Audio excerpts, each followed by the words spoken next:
Time.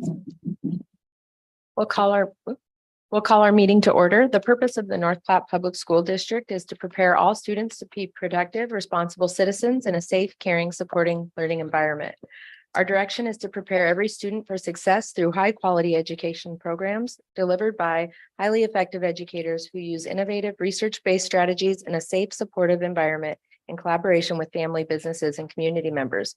Roll call, Carol? Or, yeah. It still says Sheila. Sorry. Good job. Cindy O'Connor. Here. Emily Garrick. Present. Matthew Peterson. Present. Angela Belacy. Present. Joanne Lundgreen. Present. Skip Altick. Present. Okay. The Nebraska Open Meetings Act legislates methods by which public meetings are conducted. Information pertaining to this act is posted in the boardroom over here. We need to approve the publications of the August 14th, 2023 regular meeting of the Board of Education. Notices of the Board of Education meetings and hearings are placed in the North Platte Telegraph. The agenda is available online at www.nppsd.org 4 days prior to each meeting at the North Platte Board of Education. I move to approve the publication. Second. Emily Garrick. Aye. Matthew Peterson. Aye. Angela Belacy. Aye. Joanne Lundgreen. Aye. Skip Altick. Aye. Cindy O'Connor. Aye. And we need to approve the agenda for the August 14th, 2023 regular meeting of the Board of Education. I move to approve the agenda. I'll second. Matthew Peterson. Aye. Angela Belacy. Aye. Joanne Lundgreen. Aye. Skip Altick. Aye. Cindy O'Connor. Aye. Emily Garrick. Aye. Let's stand for the Pledge of Allegiance. I pledge allegiance to the flag of the United States of America and to the republic for which it stands, one nation, under God, indivisible, with liberty and justice for all.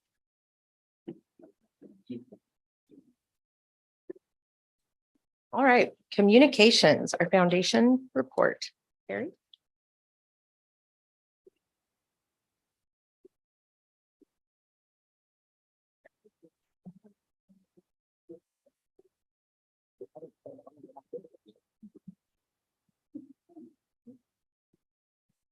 Good evening. I'm excited to report our Bulldog Weekend, the last weekend in July, raised over $63,000. We're still working out some bills and making sure all those are paid. But we did have 36 golf teams and over 165 people on Friday night. We're excited to name the drive at North Platte High. So that will be coming up soon. So thank you for that purchase as well. And I also would like to thank Miss Belacy for helping with the golf tournament and sitting out all day to watch the hole-in-one. That was the first time we had to have somebody there, and she graciously sat there all day, and we learned we need to bring an umbrella. Yes. So the Booster Club will have netted over $6,500 from that event, and we'll have $6,500 to go towards dual credit scholarships for seniors this year. So we're excited about that.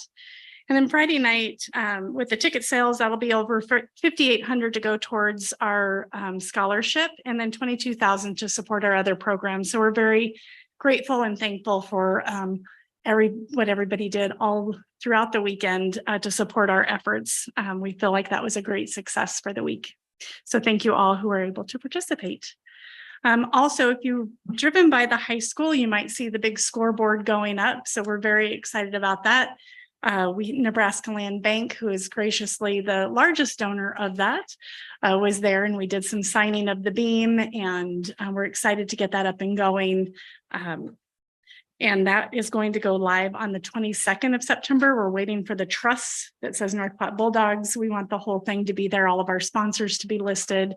And we've got the high school graciously working on content with Daktronics. And I know Mr. Willie's very excited about that.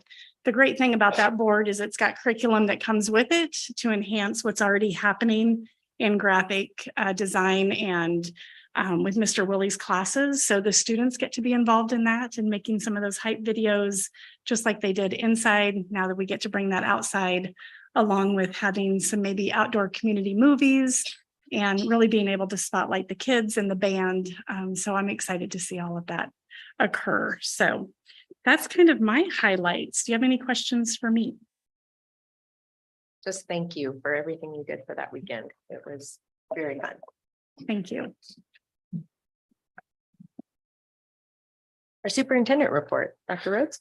Well, thank you. As you know, and several of you were in attendance on August 4th, we had our back to school event. It looked a little different this year than it has in past years. In past years, we had started, pretty early in the morning and we had been out on Bauer Field. And this year we did move it indoors and we moved it to more of an afternoon event. And so just a shout out to our Sodexo staff. They fed all of our folks that went through. So we had a meal first, kind of a luncheon, and then everybody went into the pack. And just a shout out, we had student performers that afternoon. We had our blue and gold singers under the direction of Leah Purdy. They were absolutely fantastic. Cheerleaders, and our cheerleader sponsors are Grace Fletcher and Lauren Pell. They performed, did a great job. And then the Pacers performed as well under the sponsorship of Gianna Nolda and Haley Fleming. And so it really, it's almost a celebration to have your kids involved as well and to see their talents and skills. So we thank our students and those sponsors for being a part of that as well. Jimmy Pack, who, as you know, teaches at the high school, he MCs this event, and he just really does a great job and gets people excited, I think, for that event. He has a flair to embellish a little bit, though. So, and then we had Lee Perez, and Lee Perez is an alumni from North Platte Public Schools, a graduate from North Platte High School, teaches in Omaha Public Schools, really has a great message. And I heard from a lot of our teachers and just our employees across the district, both certified and classified, how impressed they were and how motivated and inspirational Lee was during his speech. He's a past teacher of the year in the state of Nebraska. I think the only one that has come from North Platte and probably one of the few that has come from Western Nebraska. So we're really proud of him as an alumni, and his message was wonderful. And then lastly, in terms of just some accolades, I would just like to thank Lori Coburn, our maintenance and custodial director, and our custodial and maintenance staff. When you're a district our size, you're going to have some sort of remodel or renovation going on. And when you have those things going on, that does create extra hours that those folks put in. And a lot of times they're doing different work in different buildings than what they do during the school year and for most of their summer as well. So, those two groups picked it up in terms of McDonald Elementary. They worked really hard to get ready to open our school over there. And then we had some minor remodeling going on at some other buildings as well. So they just do, I think I always kind of coined the phrase, they really are the wheels on the bus for us. And they just do an outstanding job. And Lori does an outstanding job as well. And then, of course, we had our opening of schools on August 10th, Thursday, August 10th last week. And then we brought in K through 9, and then we brought in our 10th through 12th graders on Friday. So I think between myself and the cabinet members, we got to all the buildings and saw a lot of energy and excitement from students and from teachers. And it just really, it's what this time of year is about. We always hear about Christmas in July. And I think for a lot of educators, whether they would admit it or not, the opening of schools is kind of Christmas in August for us. So we've had just a good start to our early part of our school year. Do we have any board comments?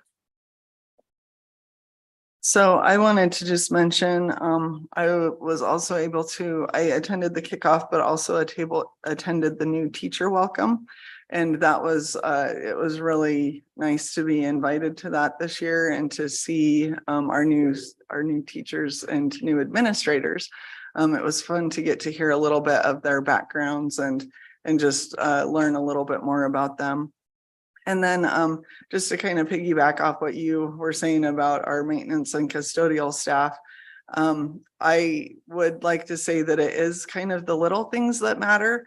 And even though this isn't necessarily a little thing. I went to the high school one day with one of my children, and we noticed that the new flagpole had been installed. And my child commented on that. And so, you know, it's one of those things that you don't necessarily think of, that people notice that the flagpole was down for quite a while, but it's nice to see that back in place. And they really have done a lot of work on our buildings over the summer, and it is appreciated. I have a couple of things. First of all, I was invited to the class of 1983's 40th reunion, which was kind of neat. I got to sit with some of my former debaters and speakers, a couple of whom I had not seen in 40 years. So that was really neat. Very enjoyable to see those who were students and now they're, 58 years old. So I had a great time. Also, the back to school event was great. I taught Lee Perez, and he happened to sit next to me and we talked. And I always think the example that he shows is exactly why people go into teaching and do what they do, because he is somebody that has turned his entire life around and is so successful now. And some people at the time, and he admits that in his speech, wouldn't have given you thought that he would make anything of himself. And it was just to see that yourself and to hear what he has to say just reinforces educational system, really does. I also on Friday attended the NASB Legislative Committee meeting in Lincoln, and I'll go into more detail on that when we go into the legislature in our agenda. I wanted to add, just because it was another exciting thing. So in addition to the new teacher welcome and the back to school event, which I probably don't have anything original to add to that conversation, but I also was able to attend last week. The Nebraska diplomats held a banquet in Kearney. Oh. And North Platte was actually honored as the 2023 Community of the Year. So that was really a cool event to see community leaders and everybody come together and celebrate all the awesome things that are happening in North Platte. And so if you weren't aware that that happened, that's a pretty big deal. Yeah. So I did have the opportunity to attend the rebranded Evening of Excellence, I think is the term, on Friday night, and that was a great event. It was nice to see our award winners from last year honored, and then our successful alumni come back and share their stories of how North Platte made an impact on their lives. And so that was a fun event. And so as Angela mentioned, Terry, thank you, and the rest of the board for all the hard work, because that was a fun event to attend. Well, I did all those things too. And I really don't have a lot to add, except I just absolutely love what the foundation does for our school district and for our teachers and students. They really reach out and touch the ones that matter. So I love that. Thank you to everybody that's involved with the foundation, Terry, especially. And I had a blast at the golf tournament, even though I looked like a lobster for another 2 weeks, and I think I'm still peeling, but that's okay. I enjoyed seeing Lee Perez. It was good to see. He was a little snot-nosed brat when I was growing up, but I've always loved him. He's a sweet kid. I'm just the old one. But I really enjoyed watching the teachers and seeing them come back together and intermingle with each other and eat and just enjoy each other. They sacrificed so much throughout the year. And so just seeing them excited for the year to start was really fun. I loved that. So that's all I have. Does anybody else? Skip your light. I just want to say that I really like the schools that had their t-shirts, and I'm glad Jimmy got his t-shirt.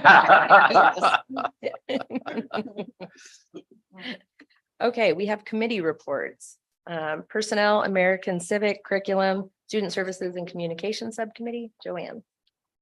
Okay, so the meeting began at 7:58 a.m. Present were Angela Blasey, myself, Emily Garrick, Officer Jay Johnson, Brandy Busher, Jimmy Rhodes, Corey Spatansky, Stuart Simpson, and Dr. Todd Rhodes. We reviewed the purpose and direction, which is something that we do at all of our meetings. Then we actually went out of order, but I'm just going to go through the order that it is in the summary. We had a safety and security update from Officer Johnson and Brandy Busher, and they were able to share with us some of the new things that are happening at the high school this year. And one of the things we're going to be talking about a little bit later tonight is our policy 3051, which has to do with overdose prevention and response. And so we learned about Narcan and where it's kept, and just kind of the way that it works at the schools. And I'm sure we'll hear a lot more from them a little bit later. So they're going to be giving us a report tonight. Then we also talked about the 23-24 budget, and we were able to ask some questions about that. And I know we'll be getting some more from Stuart on that. We had an update on McDonald Elementary. Great to know that students and staff were able to get into the building and school was able to start, and that things are moving along there. Dr. Rhodes gave us a kind of an overview of the ADCO retreat, and I'm going to just put a side note in here. I saw some of the pictures on social media and it looked like you guys did have a good time. So one of the things that they did was a team building activity, which they were able to acquire items that were needed for the high school food pantry. And just kind of a note on that, the things that were purchased by our administrators. That was not district funds, that was directly from their pockets. And so that was nice to hear. That was one way, just another way that they support our students. Administrator days, we also had a report on that. Activity handbooks, Jimmy Rhodes, the activities director, and high school principal Corey Spatansky talked to us about the activity handbooks, and those are on our agenda tonight. Then we talked about policies 3024 through 3056 and went over a couple of just minor changes there. Then in the other, I have Miss Blasey asked if all of the international teachers had arrived and asked about a change in their building assignments. So I had to leave the meeting early. I left at 10:05, but the meeting was adjourned at 10:14. So I didn't miss a whole lot. So that's my report. Okay, the Finance, Facilities, Operations, and Legislative Subcommittee, Matt. Yeah, we met on the 3rd this month. We had Stuart Simpson, Skip Altig, Dr. Rhodes, myself, Cindy O'Connor, and then Jimmy Rhodes joined us for part of the meeting. We began at 7:30 and we actually started with a tour of McDonald Elementary. So we were able to get in there that day. And as Dr. Rhodes mentioned, it was great to see. I think there was 10 or 12 custodians in there working to make sure everything was cleaned up. At that point, they had primarily had everything finished. We were waiting on the windows primarily, but it was a couple days before the open house, and Stuart had advised us at that point that fire marshal had approved everything, so we were good to go. So it was just nice to see all that progress. And I know he'll talk about this later, but just a big shout out to all our contractors who bent over backwards to make sure that we could get that building ready to go for students. So then after that, we reconvened here at McKinley and went over the rest of our agenda.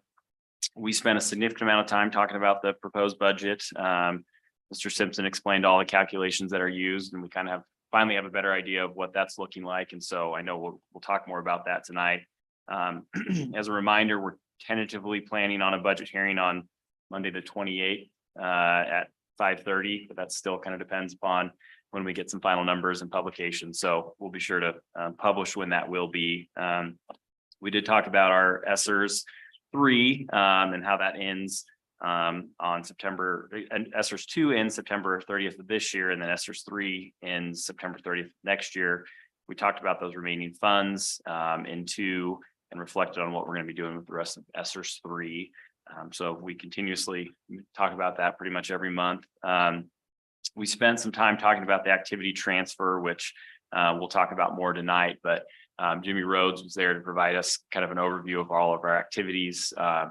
Things have kind of evolved over the years. And so we talked about, a loss of some revenue from, we've got streaming services, which are great for families and people that want to watch activities, but that's taken a hit on some of our revenue as far as concessions and gate admissions and things like that.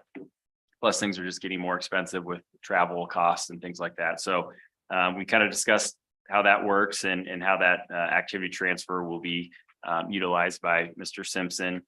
We also talked similarly about depreciation transfer. And again, we'll go more in depth into those tonight. I think those are an action item tonight. And then we always have the opportunity to review resignation letters, and we went until 9:30. So we had a lengthy meeting, but we had a lot of good discussion, especially when we're approaching budget season. So. I forgot to ask, did anybody from my committee have anything else to add to what we already said? So, okay. I think you covered it great. Wanted to give you an opportunity. You did very well, Matt. No, sir. No, sir. Next, we have our consent agenda. Our adopted rules of parliamentary procedure, Robert Rules, provide for a consent agenda listing several items of approval of the board by a single motion. Most of the items listed under the consent agenda have gone through board subcommittee review and recommendation. Documentation concerning these items have been provided to all board members and the public in advance to assure an extensive and thorough review. Items may be removed from the consent agenda at the request of any board member. In our consent agenda is also the approval of the financial claims and reports, which was done by Cindy and I this month. I would move to approve the consent agenda as presented. Second.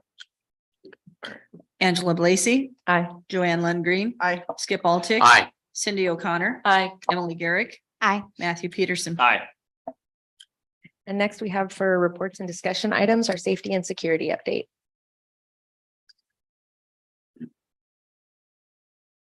Officer Johnson. Right. And Brandy Busher.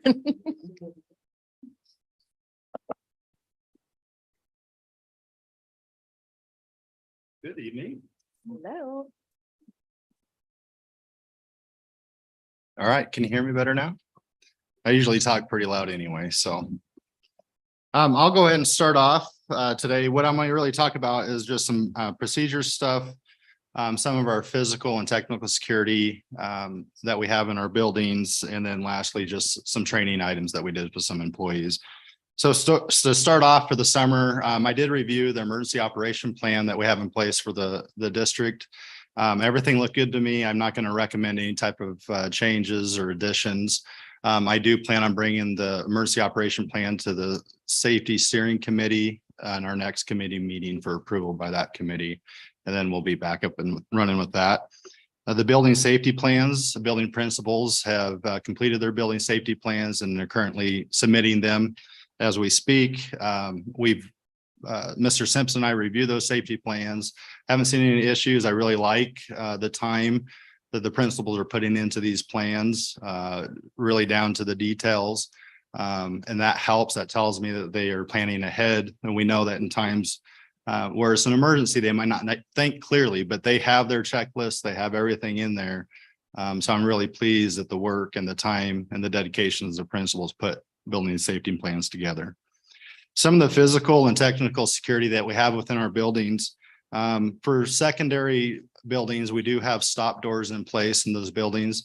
What the stop doors are is we do operate on a one-door system when kids are in school. That way it helps us limit the people coming in and out of the building, propping doors, opening doors, or letting other individuals in the building.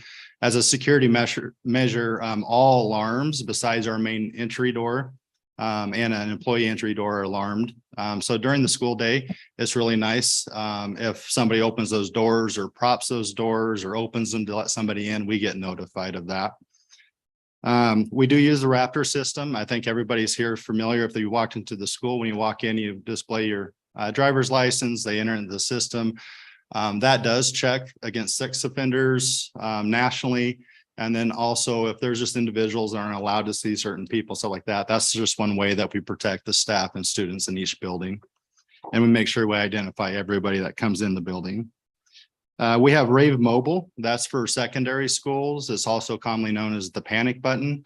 That's our mass notification button. So if we were had a significant event at North Platte High School, Adams, or Madison, we can hit a button that will notify all personnel on that property of an emergency and what procedures to take for the emergency.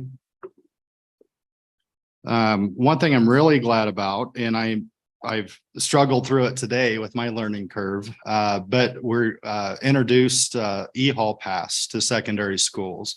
If the board may remember last year about mid-year, we kind of highlighted it at the middle school, really liked it. What this does for our secondaries is prior to this, it was all paper pass. Our buildings are big, the populations are big at the high school, up to 1,200 students at a time. It's really hard to know what students have passes and who gave them and what students are out of their rooms. And it became a security issue for us.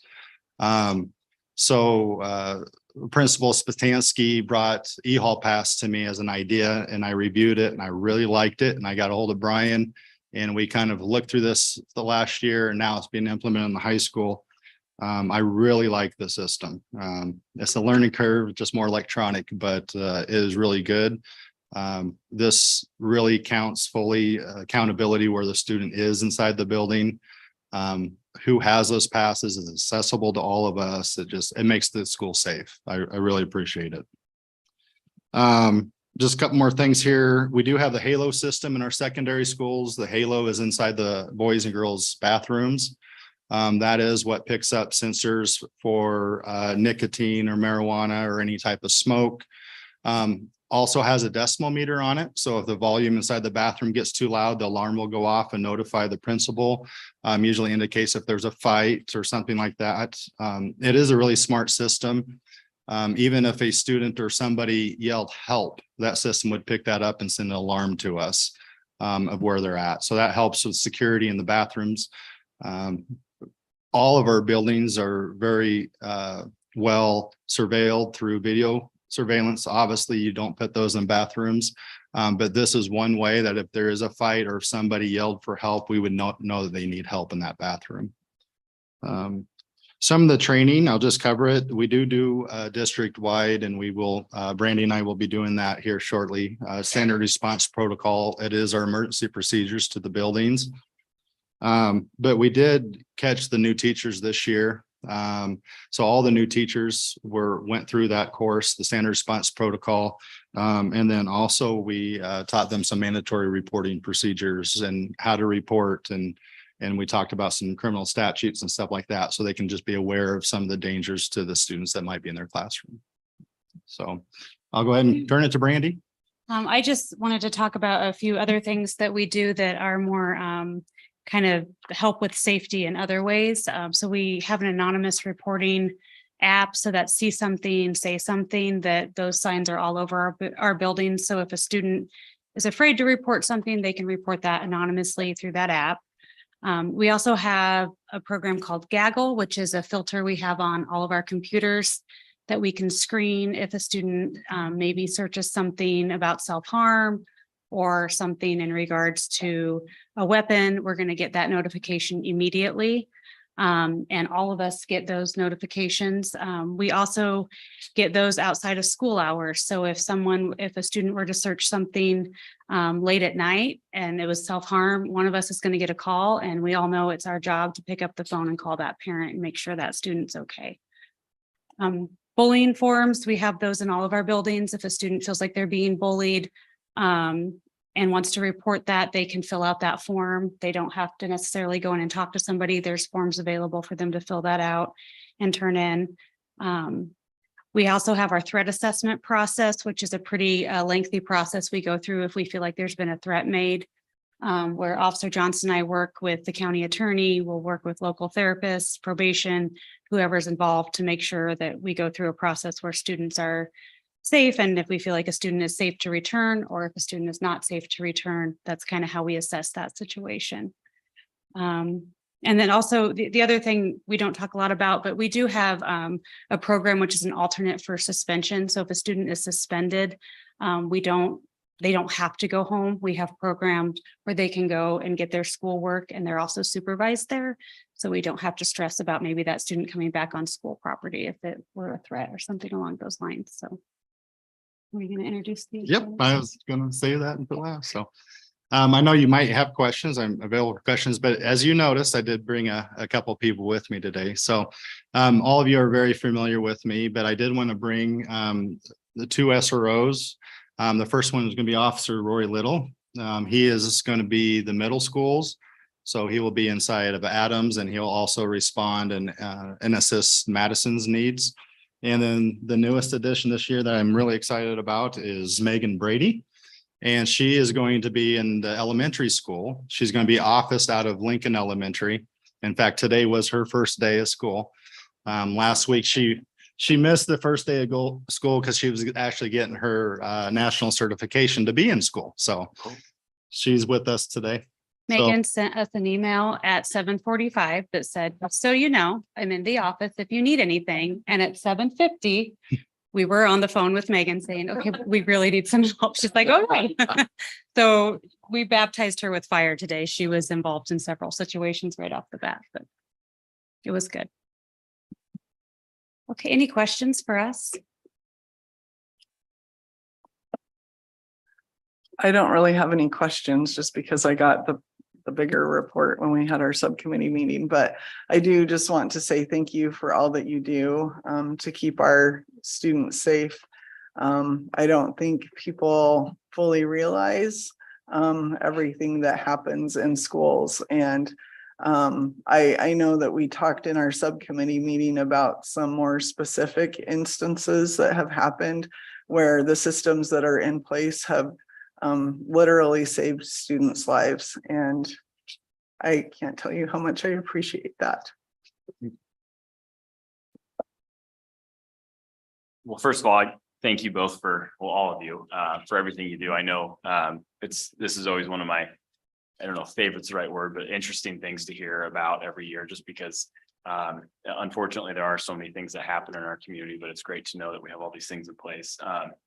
I'm blown away by all those resources at the high school, the Halo system and things like that.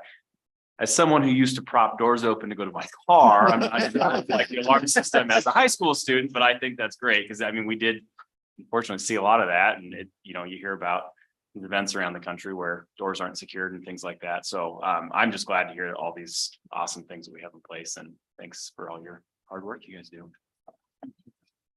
I also just want to acknowledge, as a former teacher in the district, things are a lot different now than they were 5 years ago when I was teaching in the district when it comes to safety. And I always kind of thought that was an area we had room to grow. And I think we've heard our community express concerns in that area. And so I just really appreciate that this has been made a priority and that we're doing everything that we can to make sure we keep our students and our staff safe. So thank you. Thank you for all you do. Thank you very much. Thank you. Okay, our staffing update, Mr. Mills.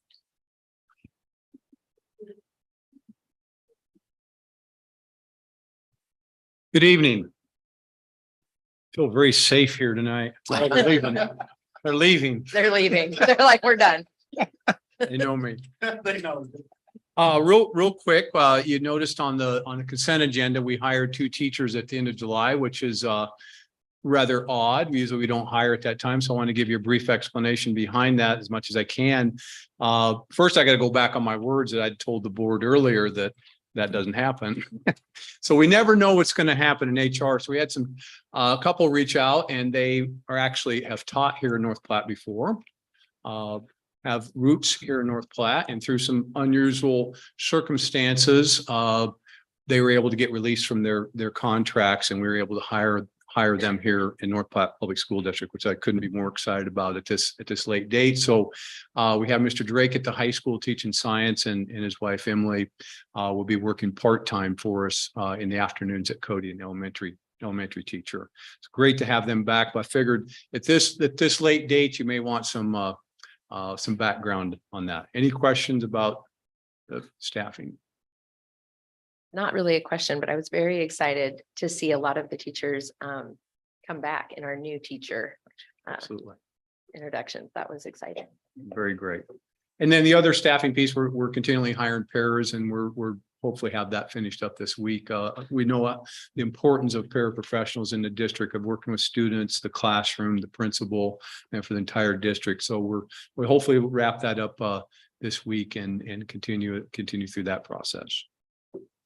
Any questions for human resources? So Kevin, that para hiring process, that goes on throughout the year, or do you? It has. I think we've made a lot of great movements in that, Matt. We're doing a lot of training now, and hopefully keeping these individuals on to keep them a little bit longer. We have some long-term employees, and then we have had some flip arounds where people have come and gone and didn't really fit them. So I think right now we have a pretty good crew, because the hiring from last year of paraprofessionals to this year is cut about 50%.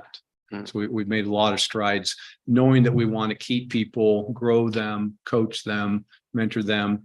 Hopefully some of them will go to the para to teacher program with Shadron. We have a couple of those interested now. We have some from last year. So grow your own comes from these individuals as well. So we're very, very excited about that. That's one thing that I would comment on. Just when I went to the new teacher welcome, several members of the community that are working through getting their teaching certification. A lot of familiar faces throughout the district now of kids that have gone to school and are coming back to work for us professionally. And we even had at least one administrator that has been a teacher and is now a principal. And so it's really nice to see some of those things, and that we're able to keep good people in our community, and that they're not going necessarily to other places, because we have opportunities for them here. Thank you. Thank you. Thanks, Kevin.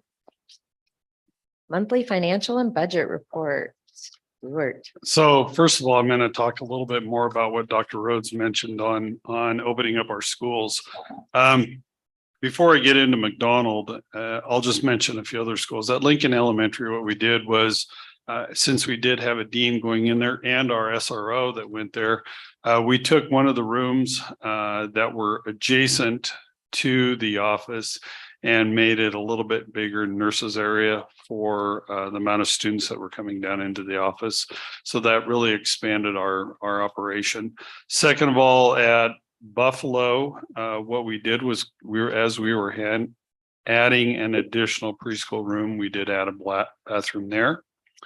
And then at Jefferson, we went into the kitchen and really the multipurpose room, removed some old piping from our boiler that we didn't need, then went into the kitchen and really took away a lot of stuff that were unused, and just made it a little bit better, cleaner kitchen also. So really great that we did some of those projects, just cleaning up what we have around the district. And then finally, McDonald, I appreciate the finance committee walking around with me on the 3rd.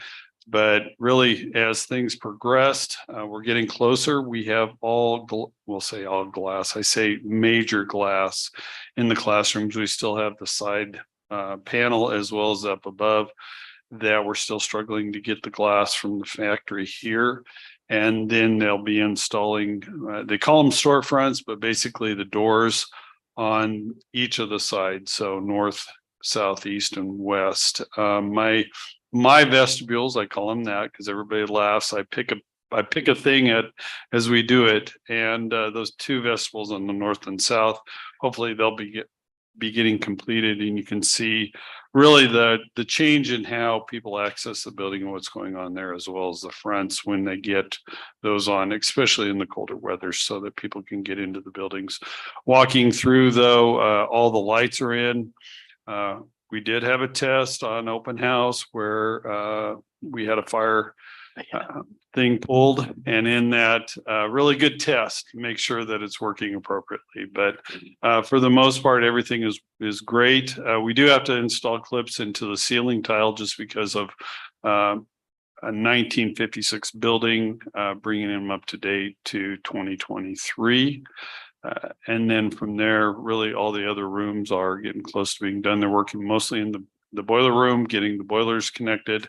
Amazingly enough, what I've learned is as you connect boilers, even though you do run them in the summer, it removes a lot of the humidity from the building. So something that I learned over the course of the last 4 or 5 years as we've redone some of the boilers around the district. And then finally, just I want to shout out, Dr. Rhodes mentioned that and Matt mentioned that all the contractors really did step up and get everything taken care of. Some of them were AJ's. I'm going to miss one, but Platte Valley Electric, our fire alarm people, Nebraska Safety and Fire. And I could go on, and I don't have them in front of me, but I am so pleased everyone was doing a great job to get it taken care of.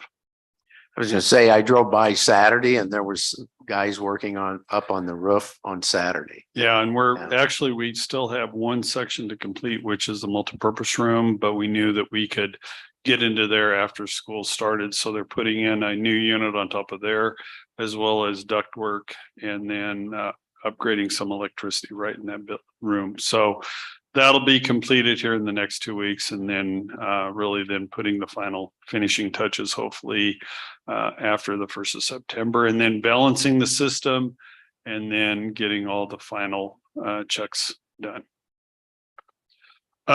So in regards to finance, and let me share my screen. I'm sorry, any questions about the construction that we had?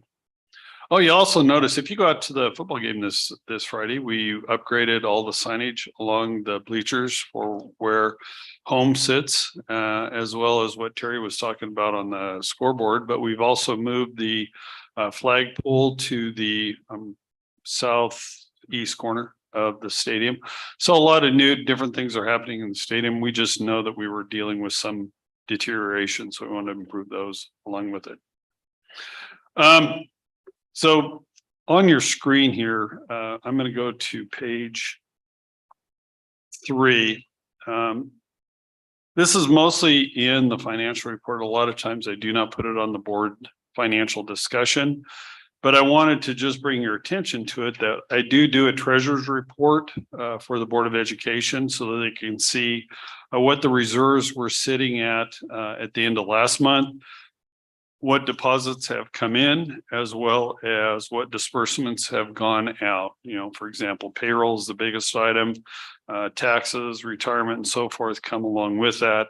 And then finally, just our normal standard monthly bill list. And I've gone over that in the past and I'll look at this in the future, is really how much does that change, which when we look at our asset allocation, going back 5 years and just sort of taking a look at it, you can see on page 4, for the most part, when you look at payroll is about the same over the course of the last 5 years.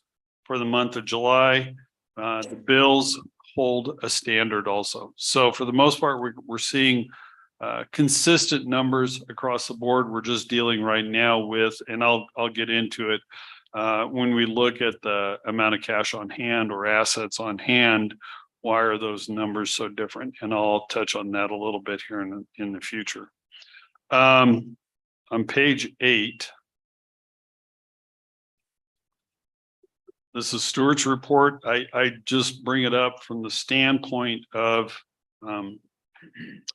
number one, showing you all the funds that we do operate. General fund, depreciation, employee benefit, all part of all the reserves that we have to report when we do our budget document to the state auditors. They look at how much money we have in depreciation, employee benefit, and then in general fund to ensure that we're at our 25% cap of reserves. And then also just our other funds that we handle, fiduciary, which is our student activity.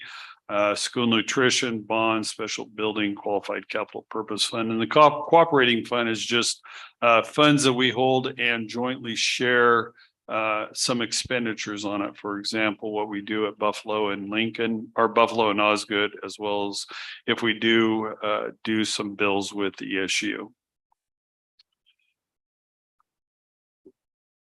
One of the main ones we look at is cash flow. And in that, I'll talk a little bit about why it's dropped a little bit more in July than we have seen in the past 4 years. But I want to preface that saying sort of wait and see here in just a minute. But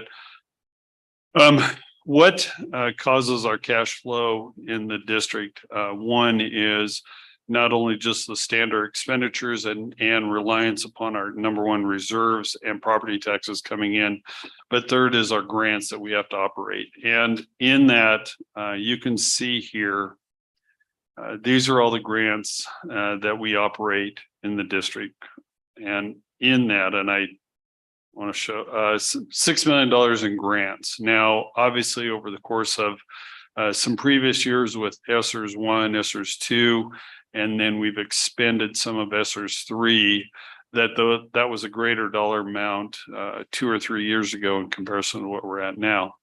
But really what this tells me, and I do it every month because I want to try to figure out where we're standing and making sure that Janelle and myself are getting all the expenditures submitted to the State Department so we can get reimbursed.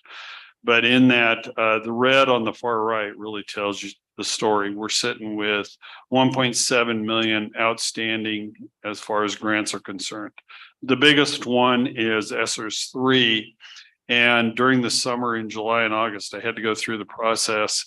The State Department, when I submitted reimbursement, questioned some reimbursements on some items that we were doing at buildings, and I had to work in conjunction with Dr. Rhodes getting approval so that we can turn around and then get that grant going again so we can get reimbursed. So we're trying to jump through the hoops with the State Department to get that taken care of, as well as some other grants that we're dealing with at the state level on the grant management system and how we have to report. They're having some problems with their programming, and we're just trying to work through that to get as much money coming back in before the end of the fiscal year. So I just wanted to let you know, that's why we're seeing number one, where we're standing with cash on hand or the assets on hand in the general fund, as well as the building fund. And then second of all, just why we're seeing that little bit of dip in the cash flow is a lot of it is dealing with grants and what we're experiencing at this point in time. Questions about finance. So then Matt did bring it up. This year, my 2-word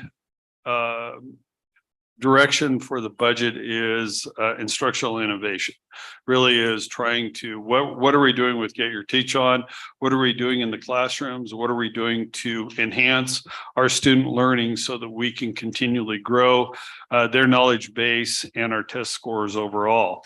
So when we look at our budget document, and I have provided a copy for the board members to take a look at as we go into budget season, but we've talked about having our budget hearing of expenditures, not property taxes, because that's a whole separate subject that I'll get into.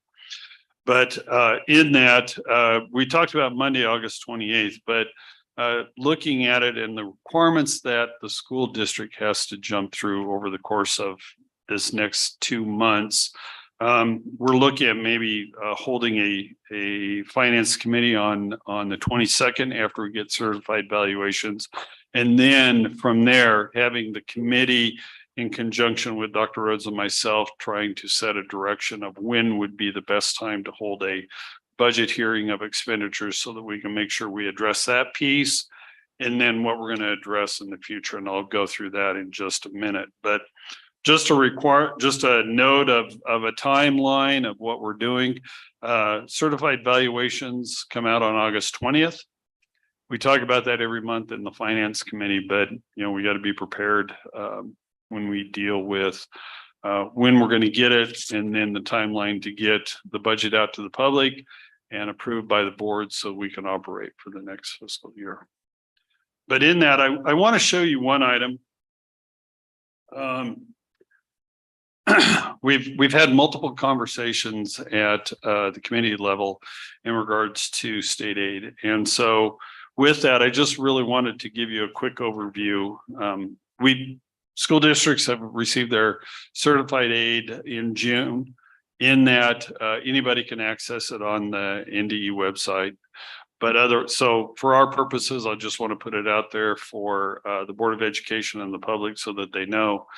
But what we're looking at from North Platte Public Schools, and you can see a 3-year history plus the 23-24 state aid.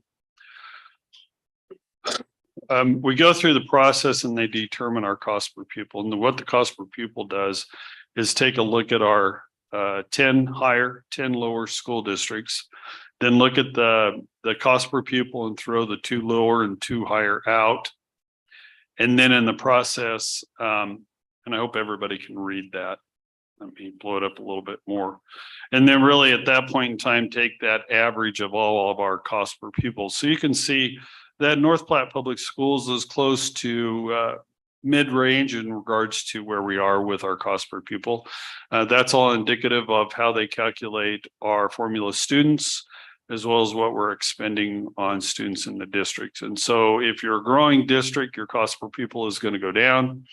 If you lose students or you're a declining district, then obviously that cost per pupil goes up. Or you could have a community that for example, Westside just continually adds additional levy resources to help support their district at this point in time. And that's why you're seeing they're one of the larger expenditures for students.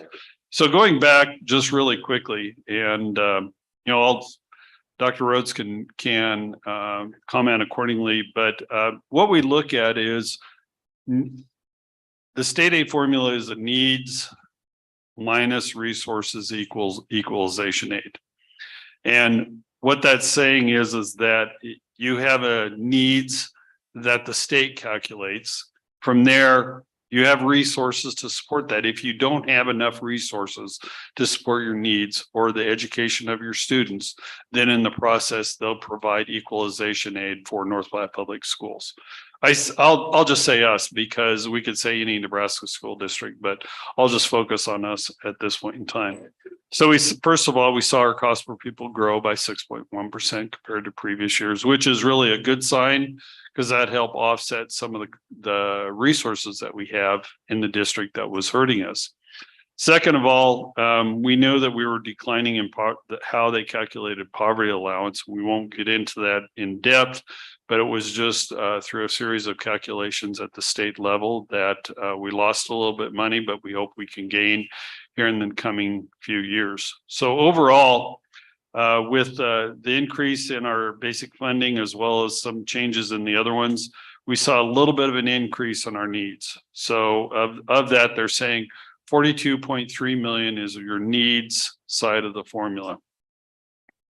Then on the flip side, they're saying our resources. What are our resources? Well, our resources are, number one, property taxes. Bottom line, that's the biggest piece of our revenue puzzle that we put together. And in that, because our valuations went up so high last year, what the state does in our state aid calculation is saying, school district, you can support more of your students from property taxes. And so that's why you're seeing the change of 1.2 million is the property taxes are increasing to support that needs side of the formula. The other piece is other receipts. You can go from special ed to motor vehicle taxes to a few other items. But for the most part, that number doesn't really change. It's sort of flat. It's like 5.5 million and some change. So you can see our other resources have never changed over the last 4 years.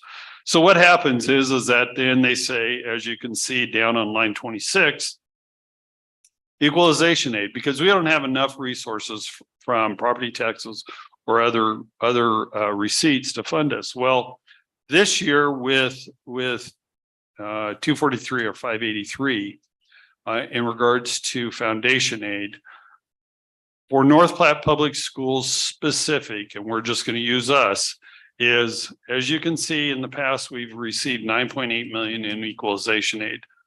This year, all they did was shift the line from equalization aid to foundation aid. So for North Platte Public Schools, we didn't see a change in state aid because we're still an equalized district. We still get equalized money. So therefore the foundation aid just really was a shift. And overall, we still lost 579,000 in state aid. Now we do have a respin of prior year corrections. We'll always see that positive or negative. So I'll talk just in general, the calculation of state aid. But for the most part, we lost 579 million to account for how our needs side of the formula was. So really an important aspect from the state aid purposes so that we can know that, you know, we're trying to do everything we can in the district to help educate our students. But in the process, you know, the formula is driven by students, what our property valuation is, and what goes on to support it. So now that I've handled all of that, the last piece that I want to do, and I know.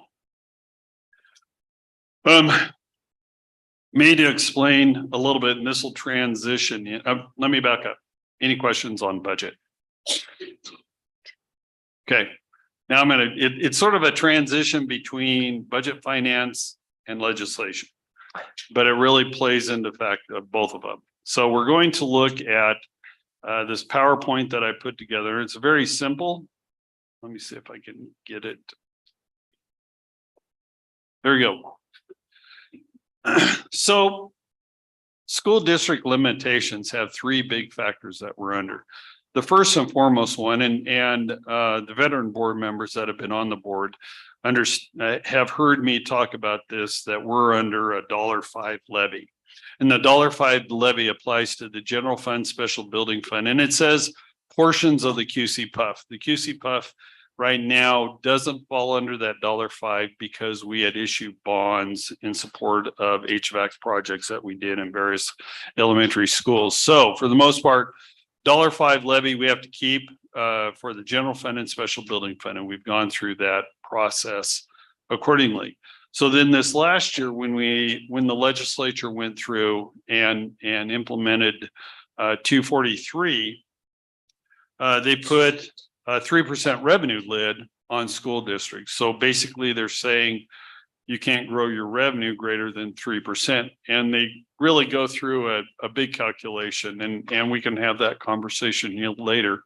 But really they go through a calculation of last year's taxes plus revenue that comes in and takes away revenue and says, okay, you can only grow your taxes by this amount of money based on this 3% revenue cap. So second limitation that school districts are under. So then that controls the property taxes. And then finally, within 243, after you hit the 3% cap, they said, because of our size of a school district, and I've had a conversation with a few board members, you know, we're going to see other districts such as McCook or Lexington identify different amount of money compared to what we're doing, but that's because of the size of North Platte Public Schools. But we can only access an additional 5% growth on property taxes based upon a 70% vote of the board. But remember, no matter what we do, we still have to live under the levy. So we're talking through that process because we can only go up to the $1.05 no matter what. So I after talking with the executive team, we added a couple of slides to this PowerPoint so that we can address a few items that we have in the district. And some of these charts and graphs we see in my monthly financial report, but it's sort of the same percentages that we see across the board. Number one, salaries and fringe benefits take up 81% of our budget. That doesn't include grants because that's all contingent upon how much money we get. So 81% of our budget is salary and fringe benefits. After that, purchase services, utilities, insurance for our buildings, and a few other items. And then from there, supplies and then equipment. So in that, you can see that all of a sudden, the amount of money that a school district has to control once we set teacher salaries and other salaries, there's not a lot of changes that can occur in the district. Second of all, then we really peeled down our personnel budget so that you can get a better idea of that 61%, that 81% of what it is, because I did include fringe benefits. So 52% of that budget consists of faculty, 4% is administration, and then 44%, which I, in talking with this and putting together with Dr. Rhodes, I said, you know, I'm including substitutes.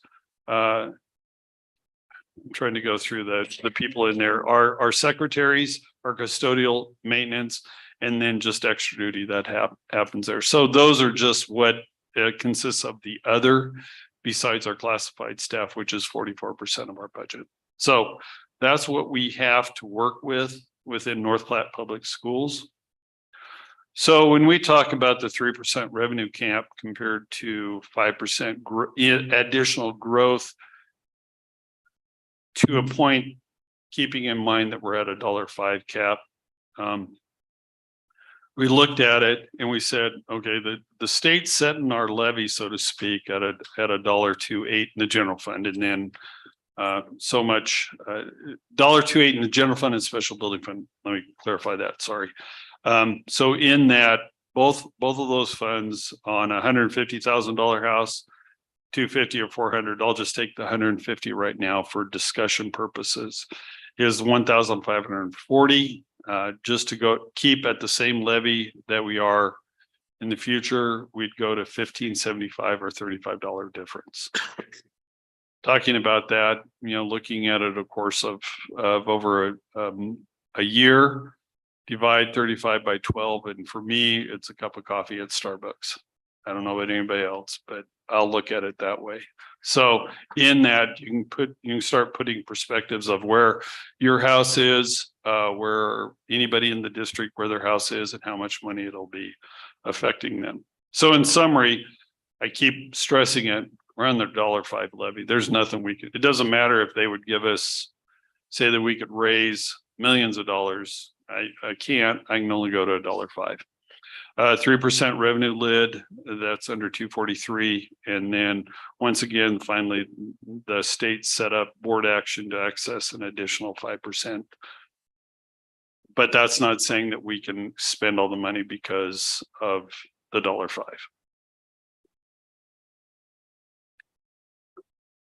Questions? Well, not really. It's like the third time that we have gone through this. We did it at our workshop, and then we went through it in the finance committee. And then tonight here, you did a really good job, Stuart. One of the things I think people don't understand is we do have those caps that we have to follow, that $1.05. The 3% is in the new law and so forth. But I thought this was really well in depth. I like the percentages, you know, show that the biggest thing that we spend on is with our staff and fringe, you know, which is insurance and that type of thing that we have to have. And 81% of our budget goes to people. So, and we'll go whenever we have the budget hearing, then again, we'll go through this in much more in depth again, but thank you very much. Mm-hmm. Yeah, I want to thank you as well, because I know, as Skip mentioned, this is the second or third time we've talked about this. And I know at least a few of us on the board have kind of asked you to, we all sit here and we, you know, school finance very well. This is my 6th year on the board or so. I feel like I'm starting to understand it, but the general population, it's a hard thing to understand just because there are so many variables. So for you to be able to put those percentages up there and show us that stuff, I think that really helps explain it to us better. But as Skip said, I mean, there's so many things that we just don't have control over. I mean, we have control over our negotiated agreement to a certain extent, but even then we still have to fall within the percentage if we're going to be able to come up with an agreement that doesn't take us to the CIR and then when we look at it, 4% is administrative, which we have a little more flexibility on, but that's such a small percentage of the overall salary and fringe benefits. And one thing that you have talked about, maybe you can, I don't know if you've got any numbers in front of you, but I know we'll talk about the budget hearing, but the other things like insurance and utilities and things like those, I mean, we're talking about, you said utilities are jumped about 13 or 14% this year. Yeah, insurance on our building is going up 14% at this point in time. All of you are experiencing it no different than us in the district. Natural gas is increasing. And I continually, it'll be a little bit of, I look at the financial section of the newspaper and I watch that natural gas, is that going to change? Is that not going to change? Because we did see a huge increase last year and then it dropped back down and it hasn't fluctuated, but it's still greater than where it was. So I'm watching that piece. That's going to be an item that we needed to be aware of. So we know insurance and then healthcare. That one last year in October, we got the notification that healthcare costs for the district were rising 7%. So we had to build that in as we went through negotiations this last year. So yeah, I mean, we've had lengthy discussions already, and I know over the next month, it's going to be even more conversations, but I just think it's important for our public to understand that it's something we're spending significant time on trying to figure out. And I know Stuart and Dr. Rhodes have met multiple times to go over the budget and see, where we can look at maybe trimming some things in order to make this work. And so we'll continue to have those discussions and later this month have hopefully a better idea of what we can present to the public. I think the other thing that's important to communicate out is during the legislative session when the governor's school funding package was being promoted and communicated out, it was really communicated out that foundation aid was going to be in addition to what you were receiving for state aid. And due to the way and the complexities of the state aid formula, that is not the way it worked. And so districts that were receiving, a significant amount of equalization aid, what we have seen is that pile of money just shifted to foundation aid. So there were no additional funds in terms of state aid and that funding equation that helped equalize districts. And so we're not just communicating locally. We've been visiting with districts across the state that are in similar situations as what we are and are not even being held whole in terms of state aid. There's actually a loss of state aid based on kind of the new state aid funding formula. So we know for at least a year that's where we're going to be with state aid. So the other thing I would point out as well is when you look at state statutes and statutory requirements at the county level, and then of course we have many timelines that we follow as a school district. And I think Mr. Simpson mentioned that magic date of August 20th. That's when you actually get certified valuation. So we do a lot of preliminary building of the budget, and Mr. Simpson does a great job, but you need that number at the end of the day to really see what that resource is going to be as it relates to your local effort rate. So I think I would just mention again, the way that the school funding package was promoted, it really was promoted that it was going to help all districts, and that just isn't the case. There are many districts our size and even some smaller that have lost state aid because there was a shift of equalization aid dollars to foundation aid. So.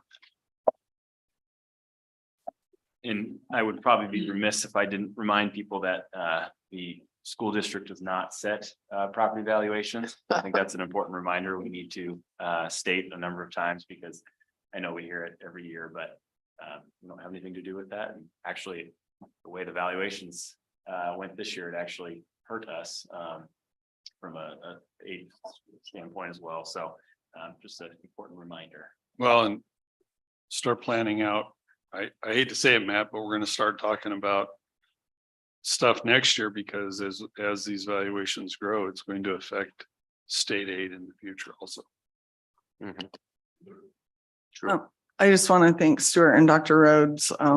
We'll probably have more questions as we go through the month, but I've been really appreciative of the information that has been provided. Even this morning, I emailed Stuart and he was able to get back with me. I just kind of wanted to know what was happening in other districts, just so that I could kind of get an overall picture and not just, it's important what's happening here, but it's really interesting to see how even like districts in Lincoln and Omaha, I mean, they took really big hits too. Yeah. And so, it's interesting that this legislation was able to go through. I don't know if people just didn't really understand what was happening and how it was going to affect some of the larger districts. I know that the goal was relief for our ag land owners. And while I do think that happened statewide, a lot of it just we're one of the districts that gets very few of our dollars from ag land. More of the burden was put now on just the local property owners. And I think that's really unfortunate. And I think just as we go forward and maybe as other districts are really seeing how this is impacting them, maybe we'll have some more conversations with some of our state legislators, but it'll be interesting to see in this next legislative session where they go with all of this. It doesn't make the decision any easier for us though, for sure. Okay, our legislative update, Stuart and Skip. I'll turn it over to Skip because I gave you as much as I have, and so Skip's heard more. Well, as I stated earlier, I attended the school board legislative committee meeting on Friday in Lincoln. We met from 10 a.m. till 5 p.m. Discussed a lot of things, not really much about bills that they expect to happen, but a lot of it had to do with what we just discussed, the impact that some of especially the legislative bills on education and how they are impacting schools, whether you're in North Platte or you're in Mitchell or you're in Bellevue, you're in Burwell or somewhere like that, how it very similar to what we're going on. Probably the most interesting part of it, the last 50 minutes, which of the meeting, Governor Pillen came and talked to our committee. And he was pressed at how the education bills got through and how they were going to help everybody, which we know that they aren't going to help everybody, but we didn't argue that with him. He did have a couple of interesting points that he said that he has that are coming up. He has something he's calling Clean the Closet, and he's going to be pushing that this year. And what is that is he wants to get rid of statutes and laws that affect schools that are no longer something that are a necessity. Now, he had no specifics for that, but we don't do anything that there isn't a law or statute that controls us, as we talk about with the budget, with all of the hearings that we've had earlier this year and all of that. But that is something he's working on, but he didn't give us any specifics on that. One thing he did say that I found really interesting towards the end of his talking was, he said this past year we had over 800 bills introduced in the legislature, and he thinks that's way too many. He says you can't cover them and talk about them, which they didn't. He would like to see that number drop. Of course, we have no control over that. That's our state senators. But we will meet again in November. By then, we will know specific bills that certain senators will be bringing, like we knew last year. And some of them got through, mainly on the finance of education, but a lot of them are still sitting in committee. And so they still can come back up. But it was real good. And we have a lot of good discussion. And like I said, it's a mix of OPS, LPS, all the way down to class D2 schools that are represented there. So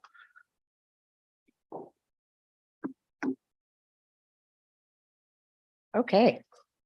Anything else? Todd? Stuart? No? Okay. Time for public comment. Public questions and comments may take place at this time in the agenda. Individuals who want to address the board must complete a guidelines for public comments form with the date, topic, addressing, name, address, and the name of any organization you represent and give it to the board clerk prior to meeting. Carol? Yes, we have one, Velda Secord. When called upon by the presiding officer, the individual shall proceed to the table and state their name and address. An individual may not exceed 5 minutes, and the total time of all individuals who want to speak shall not exceed 30 minutes unless a majority vote of the board approves extending allocated time. This time for public comment shall not be used to address specific individual student discipline or employee performance issues. Complaint and grievance processes are in place to deal with the issues of this nature. Good evening, Mrs. Secord. Hi, thank you for letting me voice my opinion or ask a question. I'd like to have Pete Johnson come with me. I didn't have him listed, but I'm just wondering about the AI. And last time you mentioned that they would be in the school, that the children could use those. So how will that work? So if I want to have a report done, I can just have them do the report for me?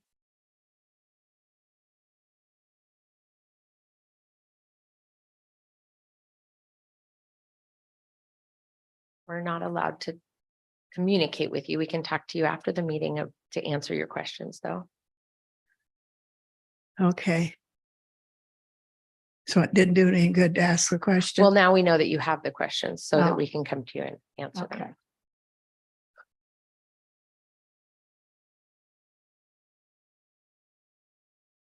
Okay, our action items. Request approval of the activity code of conduct and coach and sponsor activities handbook. Mr. Spatansky. Board of Education, Mr. Simpson, Dr. Rhodes, thanks for letting me come tonight to talk about the student activities code of conduct as well as our coaches and sponsor handbook. Mr. Rhodes is not here tonight. He's at a softball game over in Grand Island. As Ms. Lundgren had mentioned, we did meet with the subcommittee on August 8th to discuss the changes that were proposed in the handbook. So I'll start with the student code of conduct. The two sections that were highlighted in that piece were primarily about travel and transportation and the liability that's associated with each of those portions. Then with the coaches and sponsor guideline, there was one thing that was removed. There was a lifting requirement, I think, that was placed in there that wasn't really being enforced. It was taken out. We also had some updates that were placed in there about meal money. I believe it's a 60-mile radius and $15 per student. And then there was also a supervision piece that was added into that as well, so that all coaches and sponsors would designate someone from their team to remain with all students until the final student athletes were picked up. There were some edits that were made in that particular document as well, but here to answer any whatever questions you have. Stuart, did you by any chance find out about the meals that I had asked? About the all day long things? Oh, that are yes, not 60 miles. yes, that's correct. Okay, when it wasn't clicking for a minute. Yes, I did talk to Jimmy about that. And when we have students that are traveling all day, for example, we may have speech leaving in the morning at 5:30 and getting back at 5 at night, or wrestling, or another, tennis. I remember going all day. We've already talked that number one, it will be sort of jointly shared. Number one, students can provide some meals, as well as the district will provide a meal also, to make sure that students are taken care of as they go through this long period of time when they're out of district and participating in an event somewhere. So even if yes. it's less than the 60. So even if it's less, Okay. and it's there, yeah, we're under discussion to make sure that the students in some capacity will be taken care of. I think that the statement that was placed, and there was NPHS activities director may allow special circumstances for teams to provide meals within 60-mile radius. This wrestling was all day. All day long, always is. Yeah.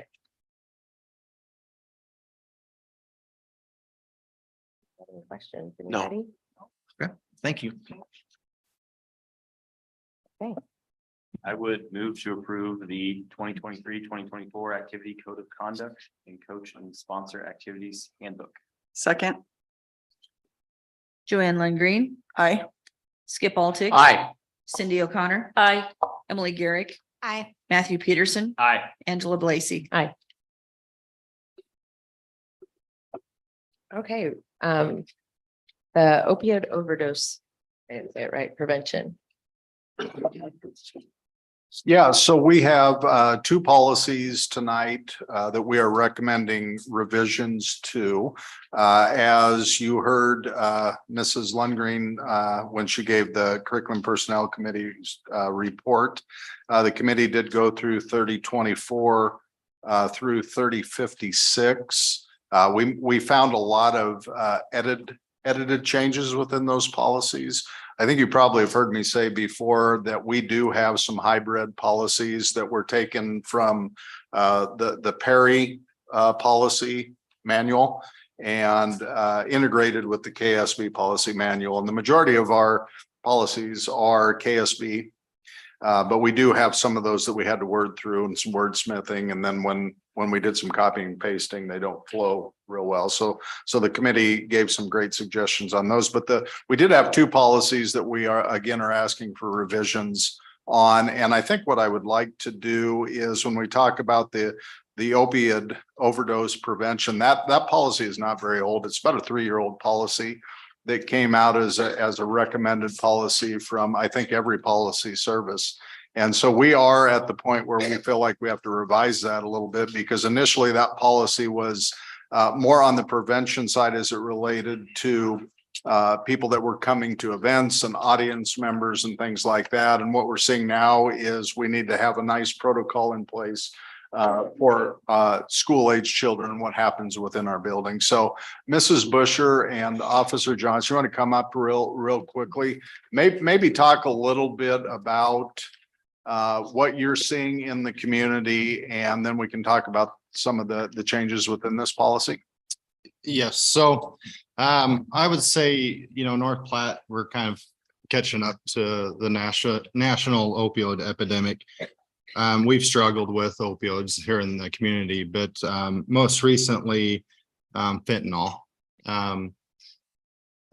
Sadly, this is going across our nation. We're not immune to it.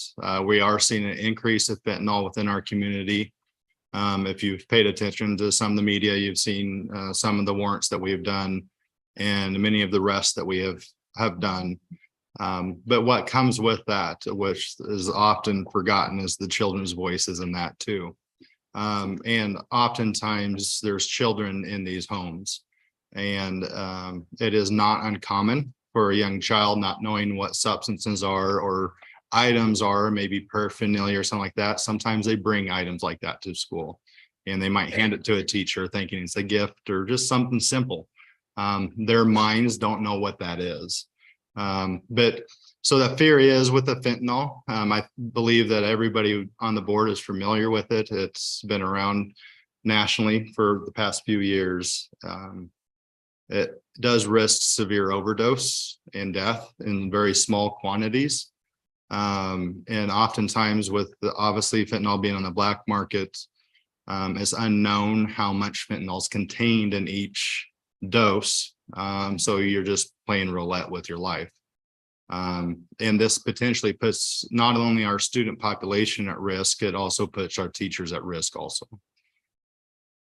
So what we've done with that is we worked with USAFE Pharmacy. There was a grant available, and we have doses of Narcan at all of our buildings, including our elementaries. In the past, we've had it at Adams and the high school, but we felt it was important to have it in all of our buildings. And then we have additional doses at the high school and Adams, kind of located in the building where it could be quick to get to. And then I worked with our nurses. Last year, we brought in Dr. Smith to train our nurses and our secretaries and our principals kind of on what an overdose might look like.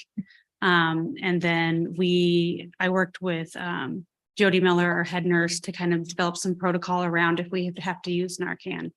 at any of our schools, how we'll respond. So we felt like our policy was just a little dated. So there's just some minor tweaks we made. Originally Narcan was a prescription, you had to be trained. Some of that has changed as of recent. So we wanted to make sure we updated the policy. Now with this national emergency, Narcan, again, is available. So you maybe if somebody's listening to this, if their child's experimenting, it's Narcan is a good substance to have. It's considered just like CPR. So if an individual were to see that somebody needed mouth to mouth or chest depressions, because it'll be life-saving, and Narcan is no different. Once they observe what that is, Narcan definitely saves a life. And even if they inadvertently give it to somebody who doesn't need it, it does no harm, absolutely none. So it's a life-saving. So the changes in the policy, the revision in the policy, the old policy, there were several parts to the policy that had the superintendent and the nurses in consultation with our school nurses. Brandy does oversee, supervise the nurses. So we made the change to the Director of Student Services on those 3 instances in this policy. The old policy was specific to high school and middle school personnel. And there was no language in there around elementary. So that was removed, and just school personnel was put in as a replacement there. And then the last change with that policy dealt with the location of the Narcan, which at first, and it's still in here, was in the nurse's office. But in regards to the high school and middle schools, having a second dose or more than one dose, we are putting those dosages in other areas other than the nurse's office. So we wanted to be clear in policy. So those are the change. I don't think I missed anything. Did I, Mrs. Bush or Officer Johnson? So any questions for any of us on 3051 and the recommended revisions? Okay. All right. Thank you. Thanks for Appreciate it. doing those updates. So the other policy is our P card policy, our 3036. This is a change that was recommended, wasn't required by KSB, but it was recommended. And what has happened over the course of a few years is that the old policy talked a lot about Schedule 24, and that we had to keep records and maintain documentation for 10 years. Schedule 10 now is a schedule that oversees P cards as well. So we added in the Schedule 10 in there. And the Schedule 10 says you must keep your documentation for 7 years. So that's the only change with our P card. Mr. Simpson, you have anything you would add to that? Oh, just really, for any of the P card transactions, all that document is saved on I want to say S drive in our server farm back here, so that we can always access it. Number one, we need it for the auditors, and then number 2 for there. So we have it on file. Questions? All right. No. Thank you.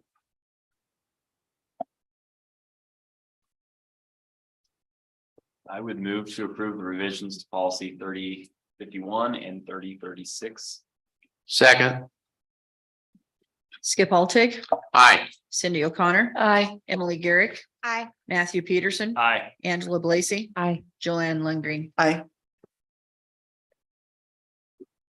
Request approval of transfer of general fund dollars to activity fund, appreciation fund, and employee benefit fund.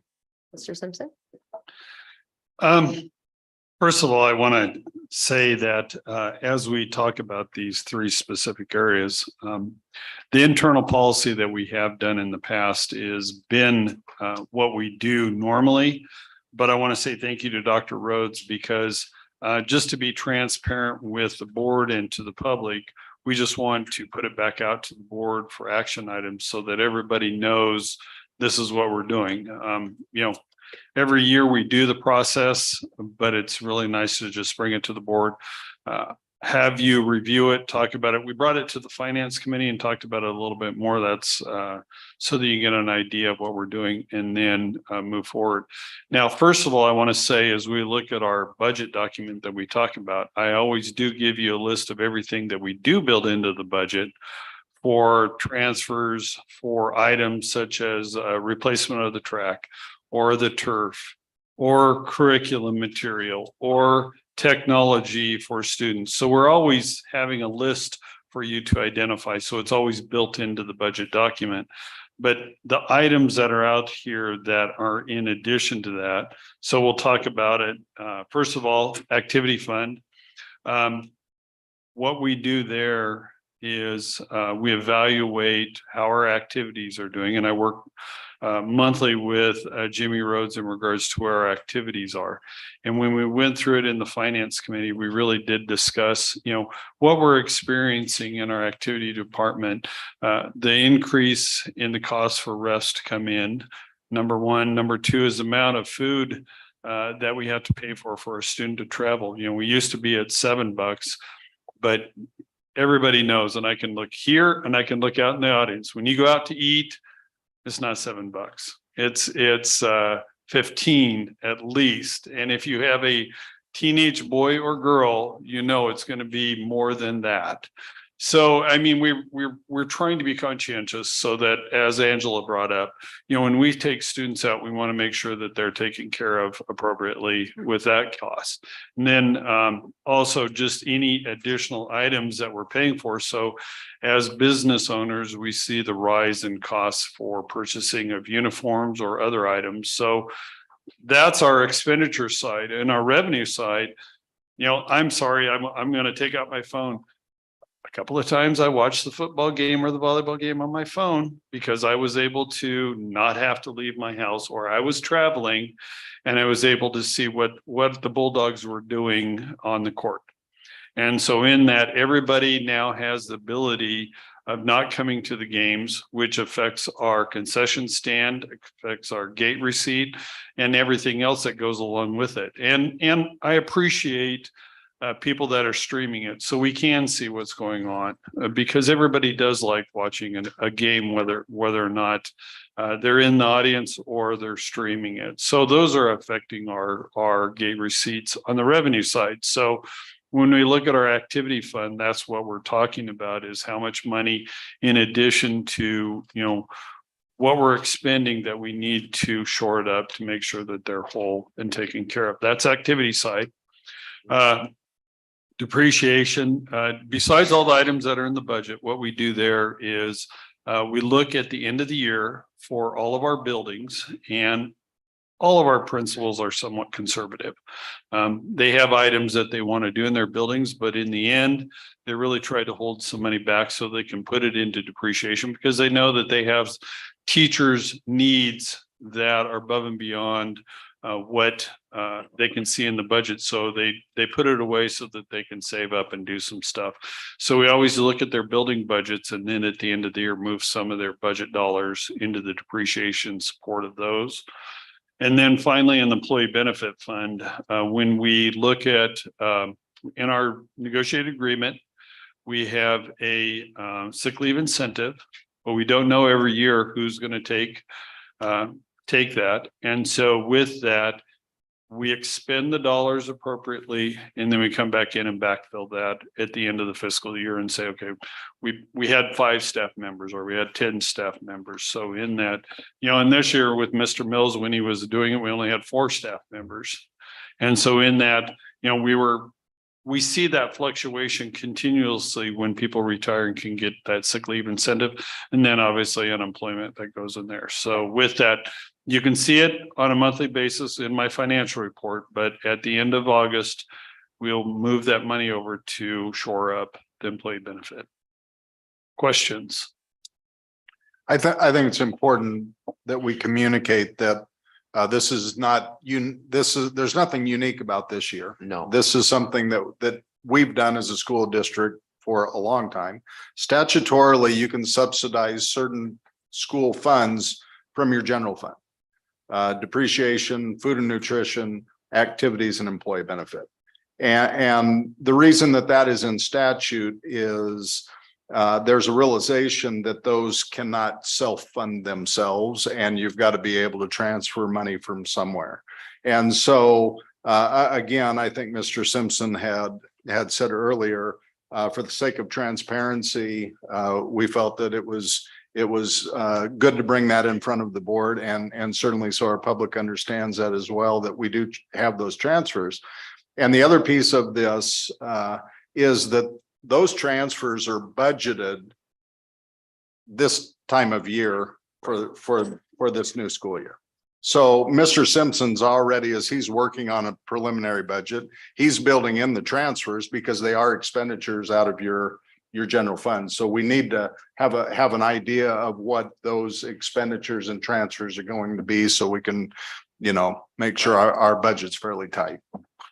Yeah, this is something we do yearly. Right. And this year it happened to go up some more than it has in the past. But the reason for that was the increase in all the other areas you talked about. So, yeah, it's just moving from one area to the next.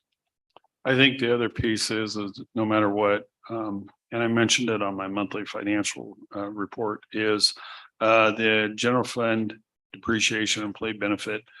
As we transfer monies, we still have to look at the bottom line where those reserves are sitting. So those three take into account how much reserves we can have in the district. So it doesn't matter if we move it over there, because we still have to be accountable to the state. Right. I have a question, just kind of backtracking on, you mentioned, there being administrators who don't maybe spend all of their budgeted money and want to kind of save that so that they can put it towards something that wouldn't typically fit in their yearly budget. When that money is transferred to depreciation fund, is that tracked by buildings so that we know, this particular building and administration essentially saved this amount of money to put towards something in their building, or how are we tracking that? And I'm going to go ahead and share my screen again, because I really want.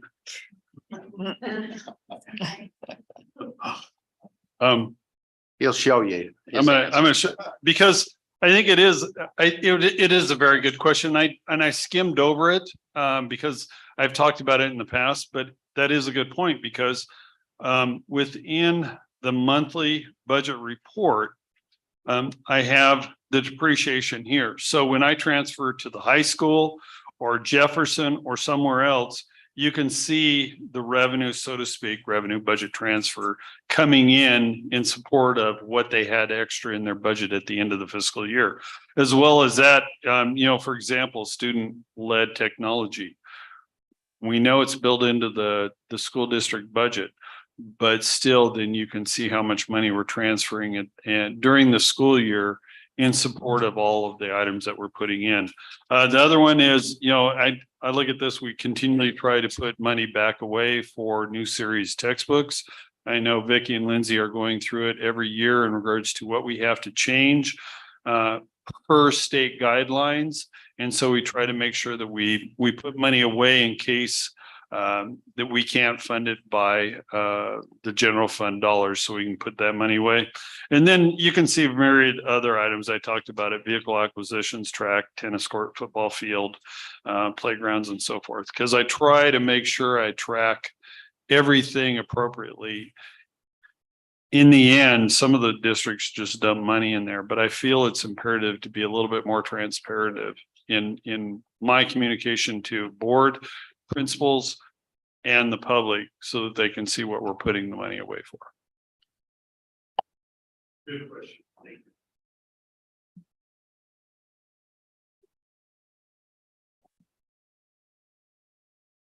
I would move to approve the transfer of general fund dollars to the activity fund, depreciation fund, and employee benefit fund. Second. Cindy O'Connor, Aye. Emily Garrick, Aye. Matthew Peterson, Aye. Angela Blacy, Aye. Joanne Lund Green, Aye. Skip Altig. Aye. Request approval of rental and lease payment to Garrick Development. Mr. Simpson?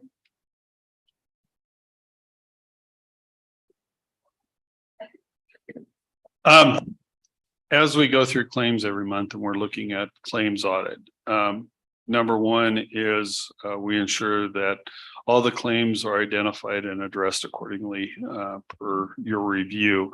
Second of all, if we do have an issue, for example, when board members travel, we put those on a separate line for action items because it's a dollar amount giving to you for something that you did, and we want to make sure. So this is no different. It's different, but it's payment to a development, and I'm going to reference the document just so that we're clear. It's going to Garrett Development LLC, but in that Emily is connected to that. So we want to be, once again, transparent with the board and the public in regards to, as we look at this piece of payment, what is going on and what the reason is. And Emily and her husband did fill out the disclosure form for us so that when we go through the audit, if there is any question by the auditors, that we have that document ready to go so that they can review it and everything is disclosed appropriately.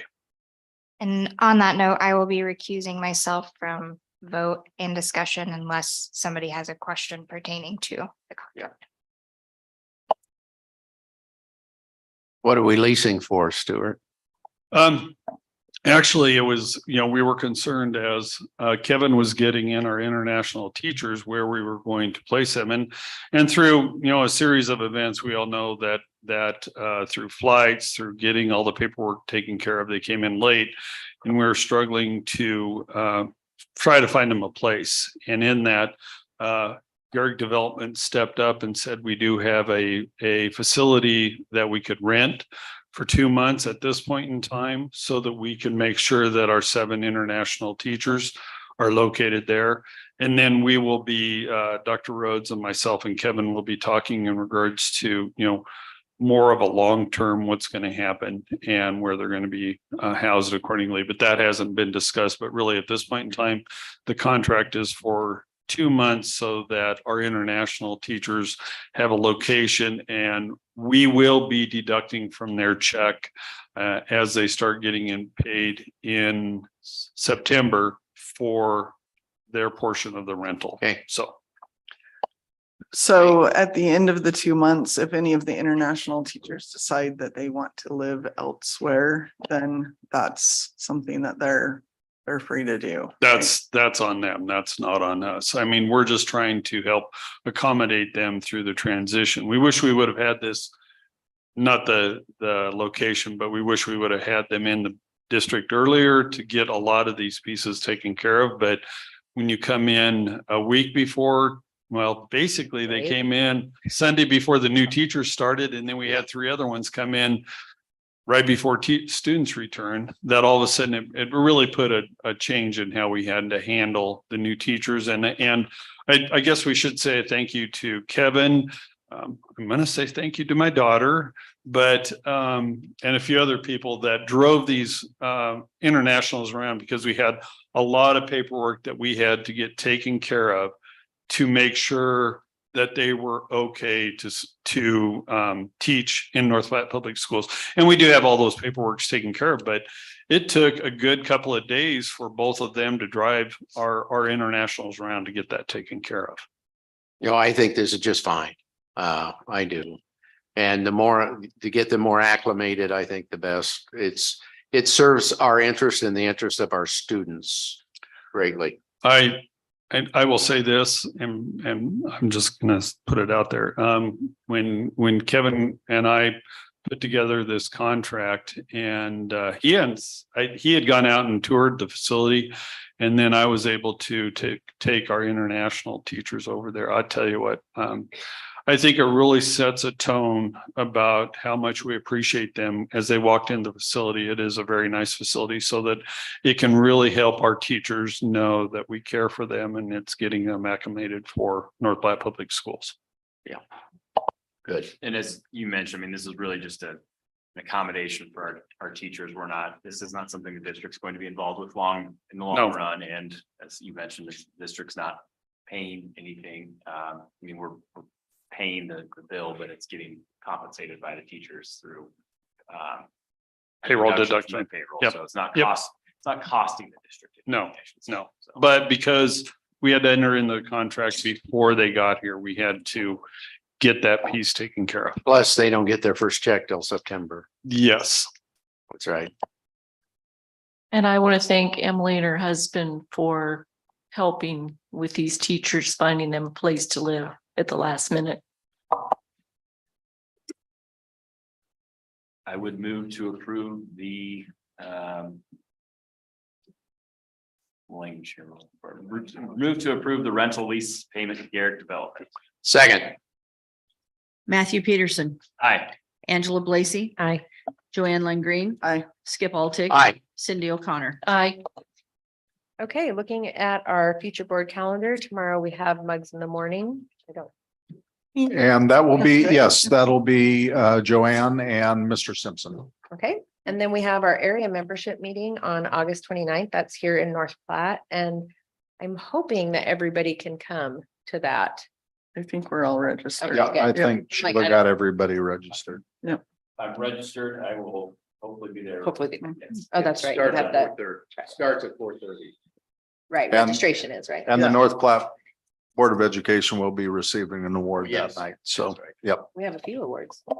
Yeah. And then we have the Labor Relations Conference in October. The new board member workshop, which is November 1st. That was a new one that Sheila had just put on this agenda. And then the State Education Conference in Omaha.